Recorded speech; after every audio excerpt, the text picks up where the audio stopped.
இயேசுவுக்கே புகழ்.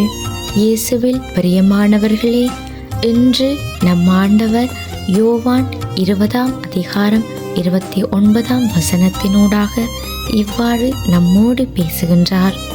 நீ என்னை கண்டதால் நம்பினாய், காணாமலே நம்புவோர் பேறு பெற்றோர் என்றார். ஆம் பிரியமானவர்களே, அன்று இயேசு மரித்து 3ஆம் நாளில் உயிர்த்தெழுந்து சீடர்களுக்கு காட்சி கொடுத்தார். அன்று தோமா அவர்களோடு இல்லாததால் இயேசு உயிர்த்தெழுந்து விட்டார் என்பதை அவர் நம்பவில்லை.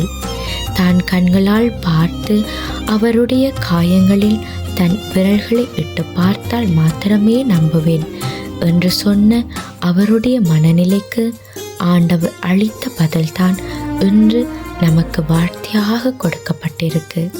பிரியமானவர்களே, இன்று நாங்களும் தோமாவைப் போலதான் வாழ்ந்து கொண்டிருக்கிறோம். ஆண்டவரிலே நாங்கள் கொண்டுள்ள விசுவாசம் எந்த அளவுக்கு இருக்கிறது என்று நமக்கு தெரியுமா?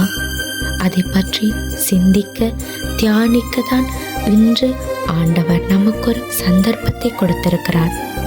எங்களுடைய வாழ்க்கையிலும் ஆண்டவர் ஏதாவது ஒரு அற்புதத்தையும் அதிசயத்தையும் செய்தால் மாத்திரமே தான் நாம் அவரை நம்புவோம் என்ற மனநிலையோடு இருந்து கொண்டிருக்கிற ஒவ்வொருவரையும் பார்த்துதான் ஆண்டவர் இவ்வாறு கூறுகிறார்.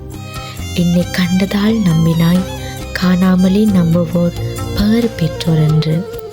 நாம் ஆண்டவரை முழுமனதோடு விசுவசிக்க வேண்டும். நாம் ஆண்டவரிடம் ஜெபம் செய்வோமா? தகப்பனே, தோமாவைப் போல வாழ நான் ஆசைப்படவில்லை. இதுவரையிலும் உங்களிடம் மேல நாம் வைத்திருந்த அவநம்பிக்கையை இன்று என்னுள்ளிருந்து அகற்றி எம் முழு இதயத்தோடும் உள்ளத்தோடும் உம்மை விசுவசிக்க எமக்கு தேவையான ஞானத்தை எம் ஒவ்வொருவருக்கும் கொடுத்தருளும் தகப்பனே. ஆமேன்.